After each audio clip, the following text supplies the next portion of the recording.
Hi there, it's Kevin with GatheringMagic.com or RogueDeckBuilder.com, or both. Sure, I'll represent both here. With our last match of the Rally of the Constellation deck, I did decide to put Athreos in the main board. So there's an Athreos and a Doomlake Giant instead of the Bile Blights in the main board. And this pile of garbage, though, probably just needs to go out as well. This card is just absolutely terrible. It doesn't do much. So it just in the metagame right now, it kind of dirtles. So I'll keep, though. We'll go ahead and keep this hand. Again, maybe I should just be researching into a sack outlet, because Rally plus sack is pretty decent. Or maybe I just need to start finding, like, Alter. What was the one where you could sack a creature, draw 2 cards from back in the last M14, I believe it was in last time. But just something that sacks and can find us. I think so. So green has the sack draw cards equal to its power, but yeah, black doesn't really have anything right now, does it? The sack outlets I can think of all require an activation cost, which isn't what you want to be doing. If I have to play another blue-black control, I swear. All right, so we will play this blue-black control. And hey, there we go. We got a great draw versus blue-black control with the Gnarled Scarhide. This will force him. Now watch it be. Nope, nothing. So we're going to get in for damage. I'd actually like to draw into a basic land here.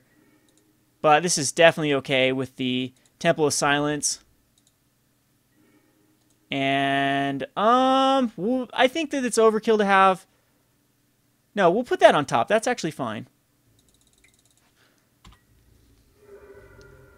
Because next turn we have a Spiteful Returned. Or a Grave Strength, but absolutely not a Grave Strength now. So maybe we'll play one more after this matchup, because again, all the Playing on a Budget episodes and this one, you've seen Yubi control a gazillion times, and it's just a quite, linear, boring matchup. I'm going to go ahead and attack in with the Gnarled Scarhide, see if he wants to do anything about it. Could be running into a Drown of Sorrow here, but I don't care. So Spiteful Return is going to come into play. Again, all of these cards have lots of value in the graveyard once they go to the graveyard. And he misses, so this is going to be awesome. We hit a land drop, which is nice, so we're one away from actually casting everything. As far as the Rally of the Ancestors. Goes down to an 11, and we will just Grim Guardian here. Go down to a 10. So he's thinking about dissolving that, but maybe he just doesn't think this card is worthy to dissolve, and by far the best card in the deck, Grim Guardian, at least in this matchup. And he just scoops because he misses the land drop again and has no ways. We have Rally Ancestors. There's no way that the blue-black control is going to come back from that draw. So we'll go on to the sideboard. This deck does get a lot weaker now because of the Drown in Sorrows I had to bring into the sideboard. But here's a look at the sideboard at the moment. We have 4 Drown in Sorrows and 2 Bile Blights for that stupid Goblin Rabblemaster and Whirling Outburst decks. So, and then Doomlake Giants are still in there. Whip of Erebos might come in versus control. What is bad? I think that we want to keep everything, though, as far as in our sideboard. I don't think we need a Whip in this particular matchup. Whip, again, is going in for the lifelink. It's not really going in to return cards. So I'm going to go ahead and submit this. This is a pretty strong list versus Yubi control. As you saw, we've only lost the one Yubi control on the Playing on a Budget episode, and I chalked that up really to more bad luck than anything. We'll go ahead and keep this. But luck is on our side today against the UB controls. That last game, definitely, I feel for my opponent. What can't he do? He must have had just like a lot of Treasure Cruises and Digs in his hand, or Murderous Cuts, and couldn't do anything. So I'm going to go ahead and start off with my best friend, the Gnarled Scarhide. And pass the turn back. And the next turn we can Temple. And he's going to take 2 damage with the Polluted Deltas. Ooh, I kind of want to just resolve that.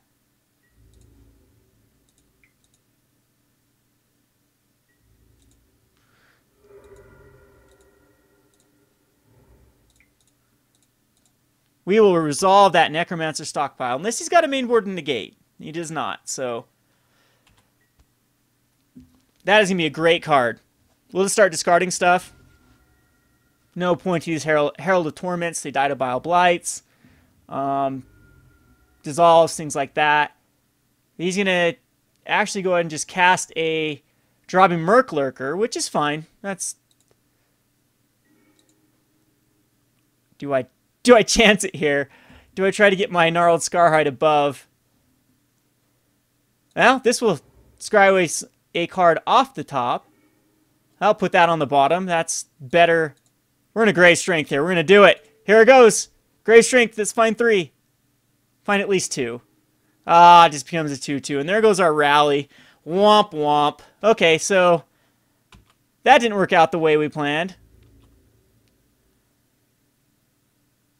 As the Murklurker is bigger than our Gnarled Scarhide. So, ouch, that hit like a bunch of cards we actually wanted, so.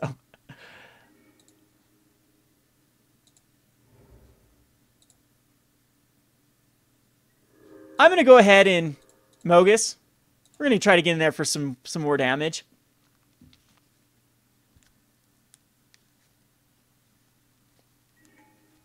Alrighty, there's our haste.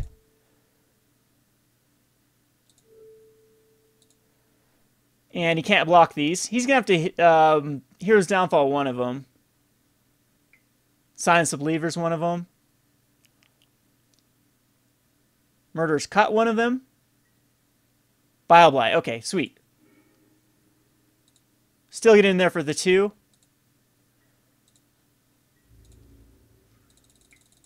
And there's one of the Herald Torment gone. I wonder if he just attacks in here. No, there's no way to attack in with 2 lifelink. That would just spend his mana. Well, he proves me wrong. Wow, if I draw a land here, this will be brutal. An untapped land.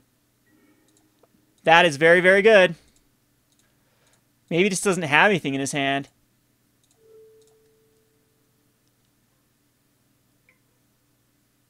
Really has a negate.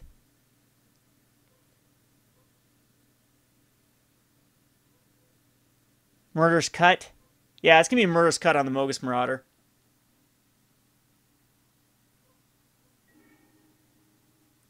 That's fine. We still get a Herald out of this.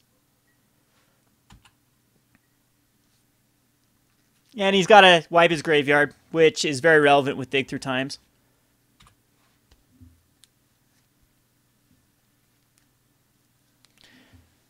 So I might end up using a Herald of Torment on a Herald of Torment.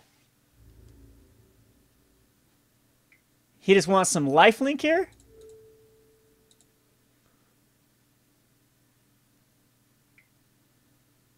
Yeah, he's going to go back up to 18.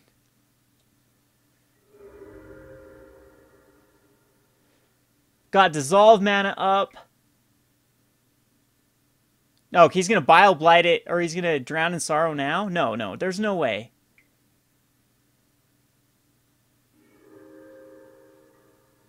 Okay. Don't understand that, but sure. There's a Temple. Go ahead and Temple. And we'll put that on top. It's a decent card. In fact, we'll discard a Herald. And actually just cast this. Well, we'll cast a Brain Maggot, and we'll use it next turn. So Brain Maggot.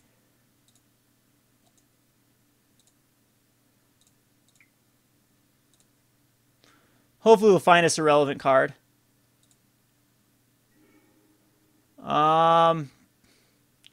Does find us that Drown in Sorrow.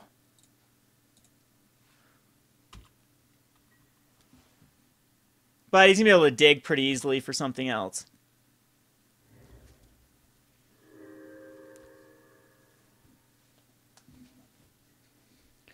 Gonna get in there for lifelink again? Is that his plan?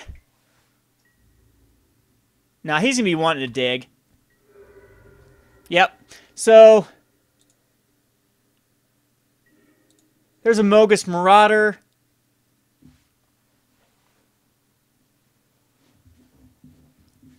At this point, I just think we get the Coinsmith for value, and then we can decide what to do.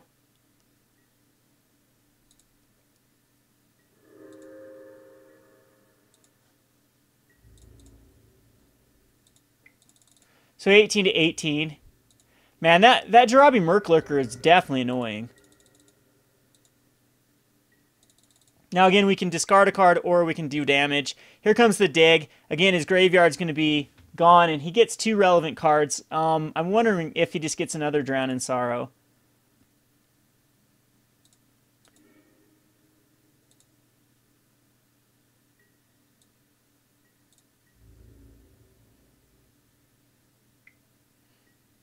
I wonder if it's a Drown in Sorrow. He probably did get a Drown in Sorrow. I should be blocking here, then he can't use it this turn. But it's fine. You're going to give it lifelink. Go back up to 20.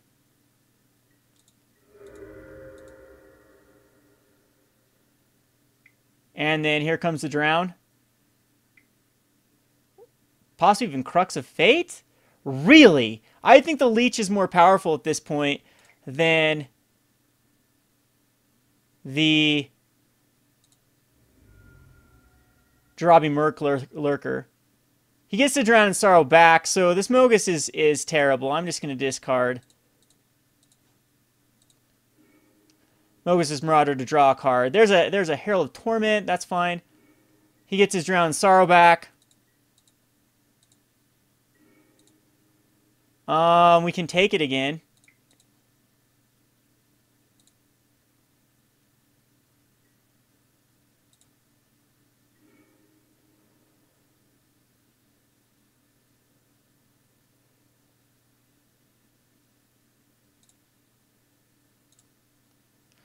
And I still think the right play is to find our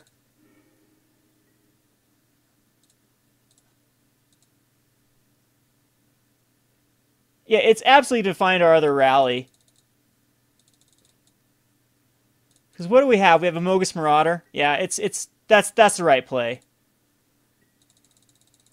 He's most likely gonna cast the Tasigur this next turn.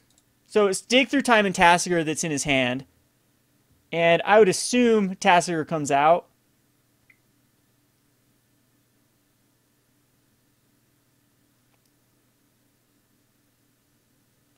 And he's going to exile all of those. So Tasigur, he can set up Tasigur pretty decently, but now he's got...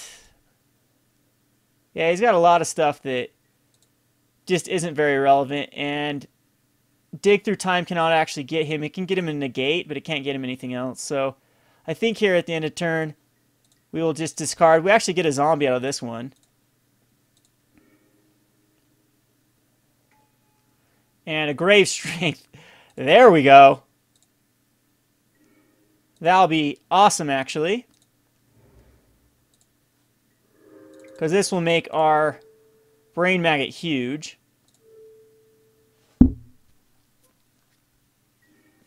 A 14-14.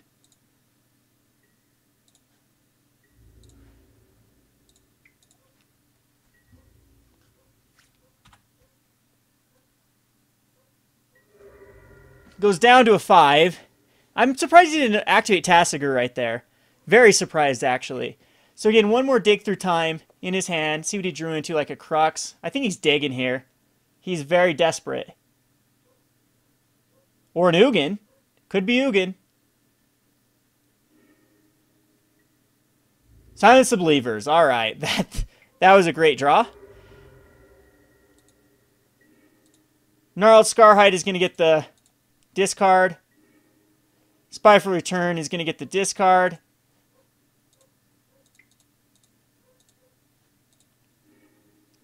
Gets us a zombie.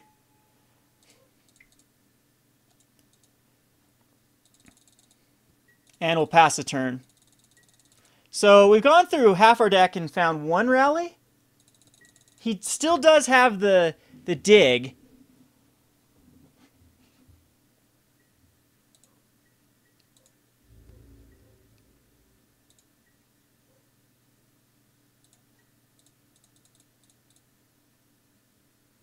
I have a ton of lands left, though.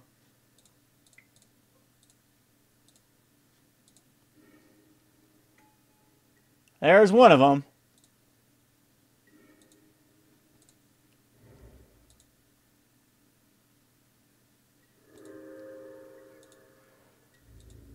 Again, I'm pretty sure he digs here.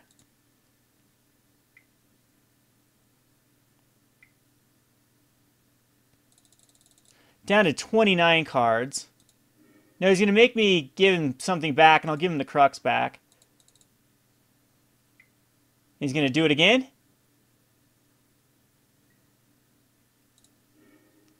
And at this point, I know he's got another dig. We'll just give him another dig back.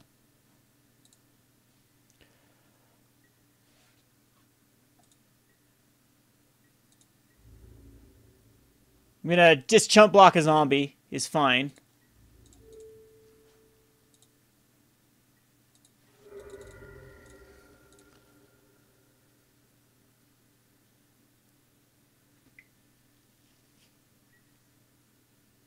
And there's Ashiok. Ugh. Watch him get my Return to the Ranks now. He doesn't find one. That's very good.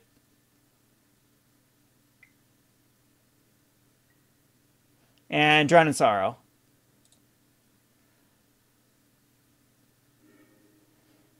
So we can still draw into that return. 26 cards. We still have a lot in here. Underworld Coinsmith. I mean, I am going to kill him here. Let's see, how many activations do I have?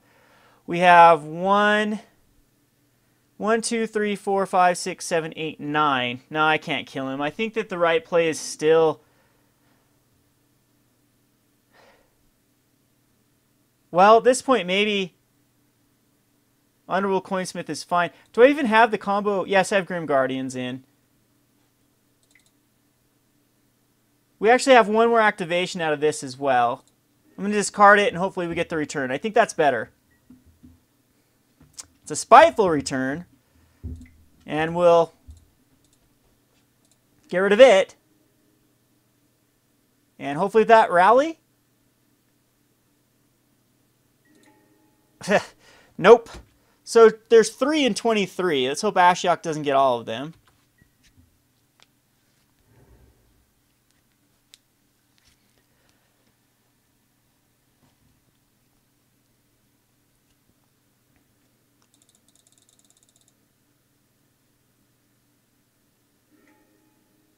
And he decides to just put out a Mogus's Marauder. Why?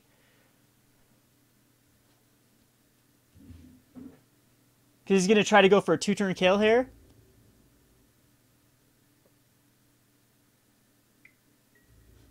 Weird.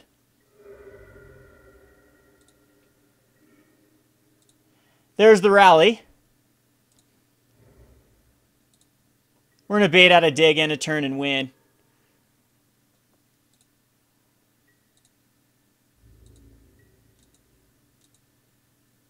So here comes the end of turn.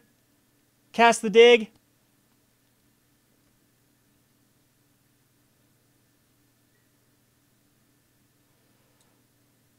That's actually beautiful. So does he have the Dissipate?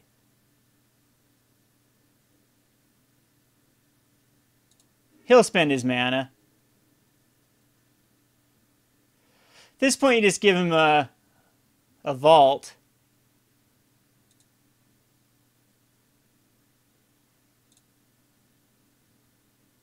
And come on. Yes, he's spending the other mana.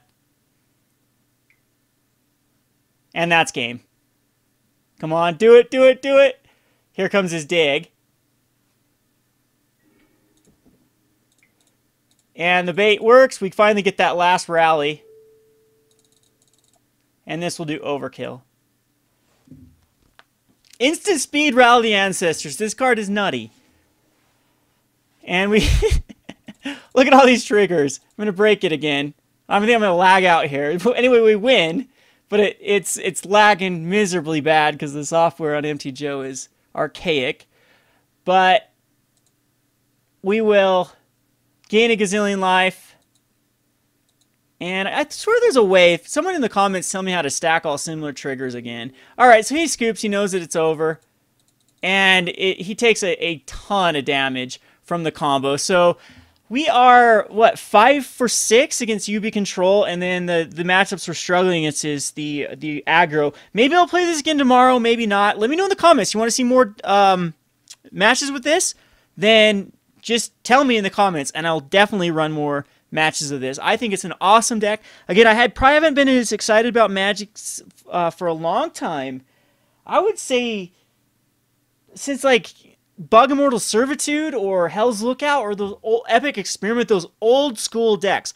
I did not have, well, maybe Jund Dredge. I love Jund Dredge, but besides Jund Dredge from last season, from the Theros blocks and Return of the Ravnica blocks, I have not had this much fun with a synergistic combo deck in a long, long, long time. So this has reinvigorated my want to brew. Hope you love this deck. Let me know in the comments.